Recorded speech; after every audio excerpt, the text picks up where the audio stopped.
भैया मिल गया? नहीं मिला? अरे नहीं यार, थोड़ा थोड़ा तो खातरी है मेरे को कि प्रभु ने हमारा उद्धार कर दिया, खातरी है। वस्त्र मिला कि नहीं ये नहीं मालूम, लेकिन 3 प्रकार के उद्धार होते हैं। कितने प्रकार के होते हैं? 3 प्रकार। पहला जो उद्धार है वो आत्मा का उद्धार। कितने उद्धार? पहला उद्धार किसका? आत्मा का। जैसे ही आप प्रभु यीशु मसीह को अपना प्रभु बोल के ग्रहण करते हो, बाइबल कहती है वो पुत्र का आत्मा आपके हृदय के, रोमियो की किताब में लिखा है, आपके अंदर आकर क्या करता है? निवास करने लगता है। और अब आप परमेश्वर को क्या कहते हो पता है? भगवान, परमेश्वर ऐसा नहीं बोलते, अब्बा और हे पिता, क्योंकि पुत्र का आत्मा, अरे उद्धार पा लिया ना आपने, पुत्र का आत्मा आपके अंदर आ गया और अब्बा हे पिता कहते हो, आत्मा का उद्धार हो गया। सुना, आप पहली सीढ़ी चढ़ चुके हो। दूसरी सीढ़ी, मैं अपने परिवार के लोगों को खूब मार मारता हूँ, बराबर पकड़ के खूब गाली बकता हूँ, सुनो मेरी बात, बहुत कुछ करता हूँ, मोहल्ले वाले पूरे डरते हैं मेरे से। इसका मतलब अभी दूसरा उद्धार, स्वभाव का उद्धार। बाइबल कहती है कि तुम्हारा जो स्वभाव का उद्धार है कैसे हो रहा है? धीरे धीरे। आमीन। तुम अपनी औरत को प्रदान करोगे, तुम्हारी औरत एक ना एक दिन जरूर प्रचंड रूप धारण करेगी, और जब धारण करेगी तो तुम्हारा वाला जो स्वभाव है क्या हो जाएगा? डाउन। बोलो यीशु मसीह की। दूसरा उद्धार क्या हो रहा है? धीरे धीरे हो रहा है ना भैया? क्रिया में। क्यों मोरिस भाई? हाँ भैया। कि अभी वैसे ही हो? नहीं, यहाँ बदलाव हो रहा है। पहले मेरे को चिल्लाता था, मॉरिस के घर जाता था तो मेरे से लड़ाई कर रहा था, अभी नहीं कर रहा 2 साल से। इसका मतलब कुछ परिवर्तन। बोलो यीशु मसीह। पहले सैमसन को कुछ बात बोलो तो सैमसन क्या करता था? मेरे से लड़ता था जल्दी से। अभी उसको मालूम है ये भी लड़ना सीख गया है। ये पहले जब प्रभु में आया तो चुपचाप रहता था, इसका भी क्या हुआ, अब लड़ता है भी मेरे से, तो अब मेरे से लड़ाई। अरे मेरा स्वभाव सुधरना चाहिए कि बिगड़ना चाहिए? मेरा तो बिगड़ रहा है। इसका मतलब मेरे को भी सुधार की, उद्धार की। आपको पता है सीधा आदमी कब बिगड़ता है? जब चारों तरफ के लोग उसके ऊपर हमला करने लगते हैं, तो सीधा आदमी कैसा हो जाता है? टेढ़ा हो जाता है। हमारी एक भाभी जी है, हो सकता है अभी यहाँ पे है, वो भी बहुत सीधी बेचारी, लेकिन क्या धीरे धीरे कैसी हो गई? वो भी थोड़ी सी तेज। कारण क्या है? आस पास के लोगों को सुधरना। हाँ, उद्धार की आवश्यकता दूसरे स्टेज पे। सुनो, और तीसरा स्टेज जो है अब हमारे जीवन के अंदर आने वाला, शरीर का। अभी हमारे शरीर का उद्धार नहीं हुआ। आपको बताऊं, जिस समय प्रभु यीशु मसीह आएगा, मेरी बात को समझना, आप कब्र के अंदर भी गड़ गए, लेकिन अभी श्वेत वस्त्र आपके शरीर के ऊपर नहीं आएगा। समझ रहे बात? श्वेत वस्त्र अभी भी आपके शरीर पे नहीं आया है। यह फाइनल उद्धार है, फाइनल इनकाउंटर यीशु मसीह के साथ आपका अभी होने वाला है, अभी हुआ नहीं है।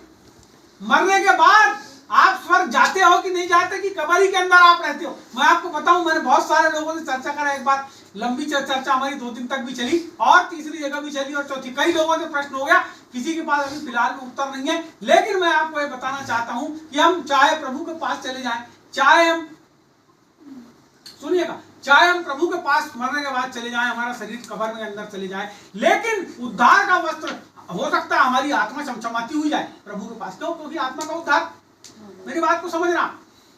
लेकिन अभी शरीर का उद्धार हुआ नहीं है, क्योंकि शरीर अभी जैसा प्रभु यीशु मसीह का परिवर्तित हो गया था, अभी हमारा शरीर वैसा नहीं। मैं आपसे बोलूं वाला, आप भी यहाँ बैठे बैठे आप बस स्टैंड पहुंच जाओ, तुरंत बस के पास पहुंच जाओगे, तुरंत नहीं, प्रभु क्या करेगा? आप भी 1 सेकंड में वहां पहुंच जाए। स्वर्गदूत कैसे रहते? वैसे सांस पलक झपकते स्वर्ग से नीचे धरती पे, और धरती से नीचे, अरे नरक के अंदर भी जाके देख लेते हैं कौन आदमी क्या कर रहा है। स्वर्गदूत है वो, और जब वो जाते हैं तो वहां नरक के अंदर पूरी धड़धड़ा के घबराहट उत्पन्न हो जाती। क्यों? क्योंकि उनके पास स्वर्ग की अथॉरिटी, स्वर्ग का अधिकार है ना।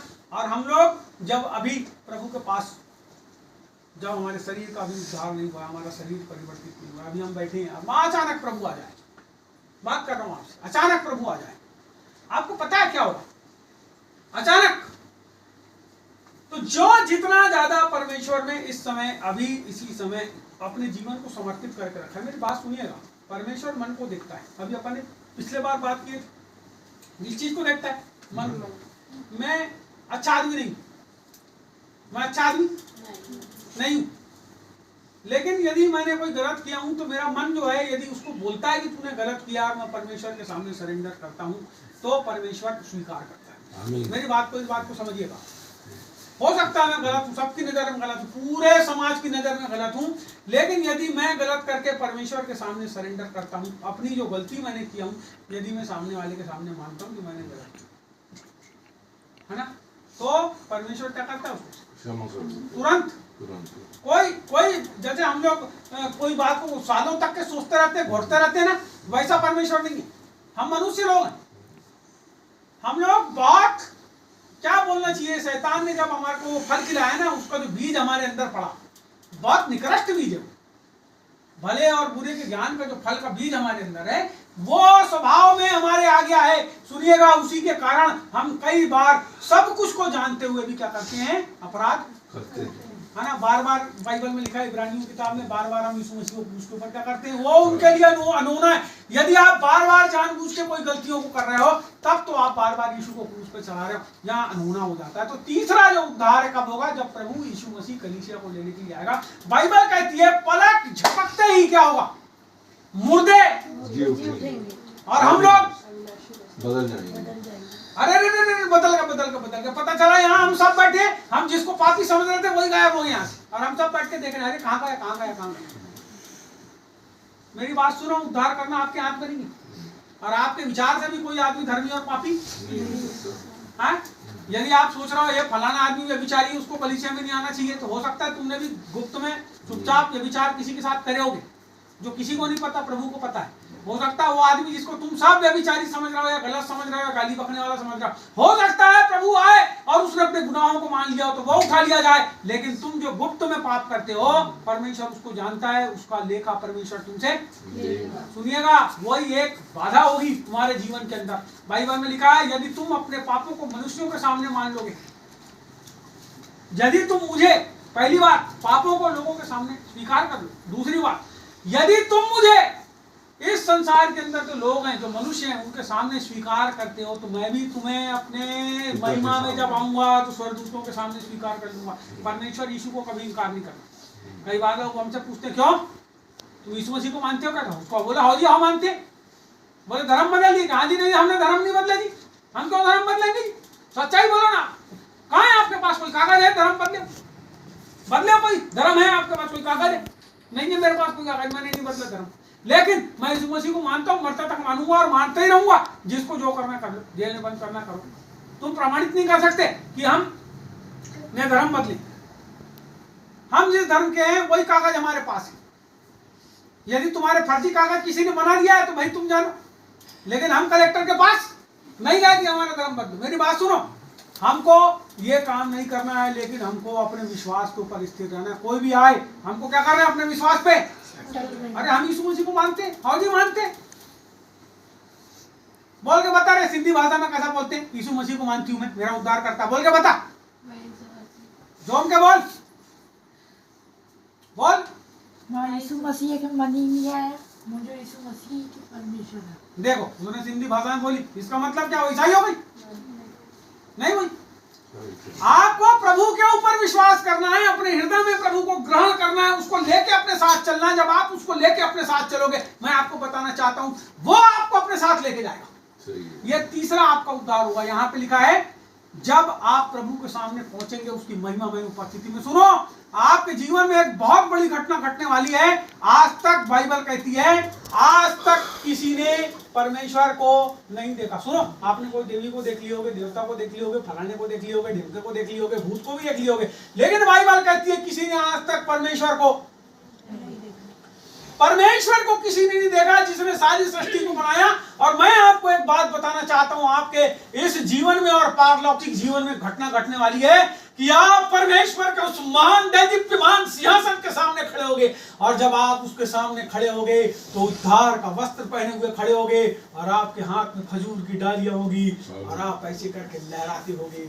ये जय की लहलहाट होगी आपके हाथ से, परमेश्वर की ओ महिमा होते रहेगी, और आप अपने मुंह से प्रभु को धन्यवाद धन्यवाद धन्यवाद धन्यवाद, आप अपनी इस नंगी आंखों से खुद परमेश्वर के और आवाज शबा रखा था ना, वो उसके उस महान स्वरूप को देखोगे, जिसे देखने के लिए पूरी सृष्टि आशा भरी नजरों से बड़ी प्रतीक्षा को कर रही है। मैं आपको बताना चाहता हूं, हम सब धन्य लोग हैं। परमेश्वर ने हमको अपनी धन्यता हमें बुलाया है, इसीलिए बुलाया है कि हम इस संसार में कितने भी दुख में रहें, कितने भी कष्ट में रहें, कितने भी बीमारी में रहें, कोई भी समस्या हमारे जीवन पे आ जाए, लेकिन इस जीवन के बाद का वो जीवन हमारा उस परमेश्वर की महिमा में उपस्थिति में, ओ बड़े सुख में, बड़े आनंद में, बड़ी समृद्धि में और जीवन में हमारा जीवन जो है वो प्रवेश कर जाएगा। मेरे प्रियो, हम परमेश्वर के आनंद में, परमेश्वर की उपस्थिति में प्रवेश कर जाएंगे। हम अपनी बुलाहट को पहचाने, परमेश्वर ने क्यों हमें बुलाया है,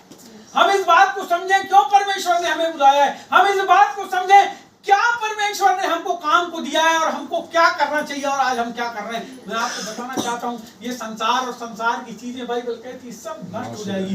बाइबल कहती है पेट को परमेश्वर और भोजन को दोनों को नाश कर देगा, जिसके लिए हम इस संसार में जीते हैं। ये कपड़ा लत्ता सब यही छूट जाएगा। मैं आपको बताना चाहता हूँ, जब आप बादलों पे उठाए जाएंगे और रवानी शका आपके शरीर के ऊपर में